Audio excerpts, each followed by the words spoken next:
তুমি তো জানোই আমি সামাজিকভাবে কোনোদিন পুরোপুরি তোমার হব না। আমিও তো জানি তুমি আমার একার জন্য নও। তা হোক না, তা আমার বেশি। আমি কি কি চাই? সুর কানে প্রবেশ করবে, হাত সে শান্ত হবে হাতে। শরীর কখনো হবে, কখনো হবে না।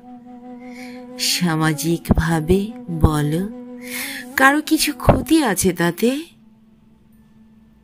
মনে মনে সঙ্গে থাকি, যে পথে কলেজ থেকে ফেরো সে রাস্তায় মনে মনে যাই। বাস্তবেও গেছি দু একবার। তোমার ছাত্রীকে তুমি বললে কি আমার কথা? বলো তো, কি পরিচয় দিয়েছ আমার?